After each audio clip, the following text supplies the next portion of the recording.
Welcome everybody. This is episode 19, another Net Thursday, and January 25th, 2024. So today I am talking about something that a few people have commented about. If you've got your own suggestion, drop it in the comments below. Is set it and forget it. The concept of set it and forget it. We probably all heard it. Look, I'm not a financial advisor. I'm not an expert in anything. This is just my opinion. Point number one for me is learn the rules, okay? I want you to learn the rules. Whatever you're doing to set and forget. Maybe you set and forget to save up for a house, or maybe you set and forget because there is a stock that you believe is going to really pump in the near future. We'll use that as our two examples. So my point number two is to accept the time frame. Maybe set and forget to save up for a house, your time frame is 4 years. For some people, that's a really long time, and that's why you're going to set it and forget it. Maybe for the stock, the time frame is actually only 3 weeks.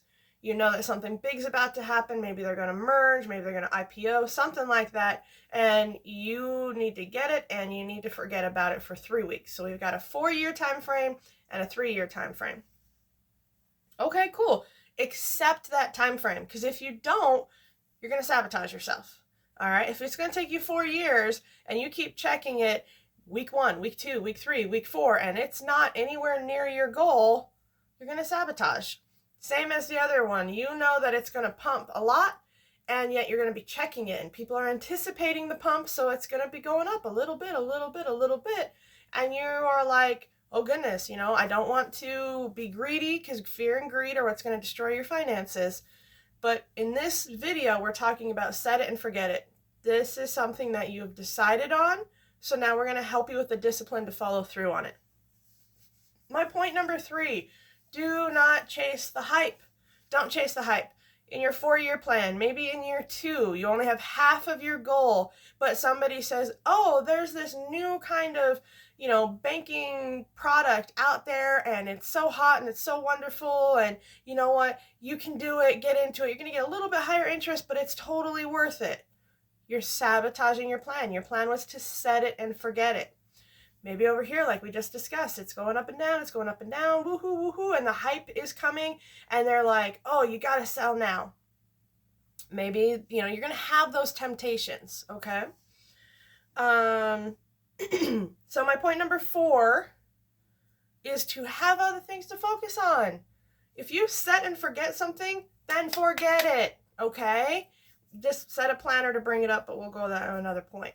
All right, if you want to set it and forget it, set it, know your plan, know what you're doing, know when you're getting out of it, and then give yourself something else to focus on so you can forget it. Maybe it's another financial project. Maybe it has nothing to do with finances. Maybe you can finally go ahead and write that lifelong novel that you've wanted to write about. Whatever it is, forget it. You said it, and then the second part is to forget it. There is no point in set it, forget it, but then you obsess about it in your mind every day, every hour. You're constantly checking and checking and checking and checking. You got to remember, set it and forget it, okay? Which brings into my next point. How do you help forget it? Make it automatic. I mean, there are plenty of books out there, but of course the one most people are going to know is The Automatic Millionaire. Make it automatic. If this is your savings goal of 4 years, every single time you get an income, make it just automatically switch to another bank account that you don't check. Make it automatic. If you've got it over here, maybe you bought the shares and you set yourself a reminder for 3 weeks, and that's it. It's automatically done. It'll remind you when you need to remember it again so you can forget it, okay? That brings me to number 6, which is the habit of the planner. I love this. It could be a paper planner. Check in the description below at our store at KDP, see what kind of things we have. You can go on to things like Etsy. Amazon, of course, is a great one. You can find a planner. You can make your own planner with Canva or BookBolt. Or it could be as simple as you use your cell phone and you set a calendar reminder. Whatever it is, the power of the planner. When you set it, then you can forget it, because the planner is going to remind you of what's going on, okay? And that's going to remind you that you only check on certain days. Maybe for your 4-year plan, you set a plan for every year you check it just to make sure you're on track. That could be it. If you've only got 3 weeks to wait for a stock, don't check it. Just don't. You would check it in 3 weeks. That's it. So my point number 7, if you don't set it first, meaning, you understand the rules, you know what you're doing, and you put it into the calendar, and then forget it, you focus on something else, you keep living your life and being happy. If you don't do those 2 parts of it, you're going to sabotage. You are absolutely going to sabotage yourself, okay? You're going to not have the progress that you thought you would have over those 4 years, and you're going to be deflated, you're going to sabotage, you're going to spend it somewhere else, and then you're really going to be behind the 8 ball. Or you're going to keep looking at the price and you're going to sell too early. You are going to kick yourself and hate that you only got blank amount of profit when you knew you could have gotten blank amount of profit. This is what you assume. Nobody truly knows that's about risk of it. But all I'm saying is that if you don't set yourself up for success, and then forget about it, you're going to sabotage yourself.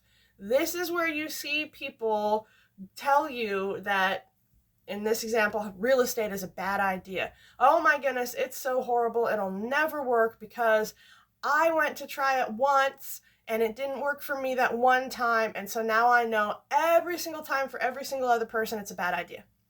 Or you get the other people who say, oh my goodness, stocks are horrible or crypto's too volatile because I had one stock that I put all my money on into and then it went under or it had a rug pull. And so now I know, and I'm telling everybody that I know, this is a horrible way to make money. Those people are out there. There's a lot of those people out there. And the sad part is maybe it's not they did it just once. They did it several times, and they're really bad about doing their homework and picking out what's going to happen, which is bringing me to my last point, which I am going to spend a little time on, because the last point is to accept that it could be a dud. When you set it and forget it, you have to go in there accepting you might lose it. It's like going into a gambling casino, and you have to, if you're emotionally intelligent, you have to, 1, only gamble the money you are okay with not walking out with.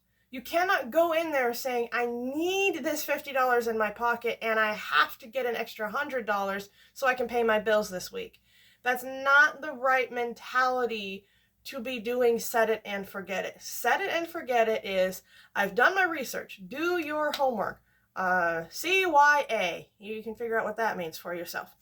You have to figure out, what is the reality of this? What do you believe is the true risk in this whole thing? Maybe somebody has a great, solid, amazing real estate plan. That's awesome. That's great. But if it's 2007 going into 2008 and you're already seeing the signs that real estate is about to completely get destroyed, you probably shouldn't get into that business. You need to do your homework. You need to figure out what you're setting up. You need to figure out realistically, what are you going to get back? Everybody's going to make a pretty, promise. It's like a dating profile. Everybody has a filter. Everybody has makeup. Everybody's going to tell you, I'm the most perfect catch in the world. You would be so thrilled to get me. You are so lucky because I exist. Okay, but what's the reality of it? The reality of it is they should be approaching it as, hey, I am a great fit for this type of person. I am a great complement for this type of person. This type of person would complement me. It's not about picking the hottest stock or picking the hottest real estate market or building the perfect business. No, it's about being realistic. Hey, these are my pros and my cons. These are my strengths and my weaknesses financially. And this is what I can realistically expect from this.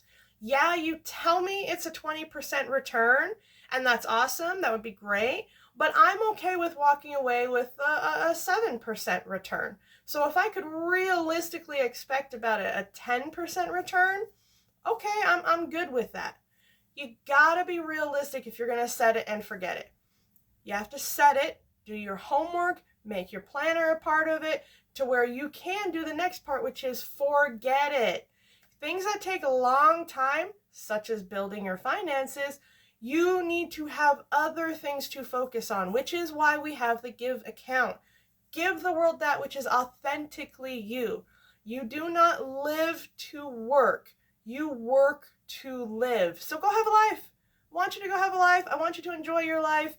I want you to try new things and just set it and forget it. Have fun with it. Accept the risk. Accept it might be a dud.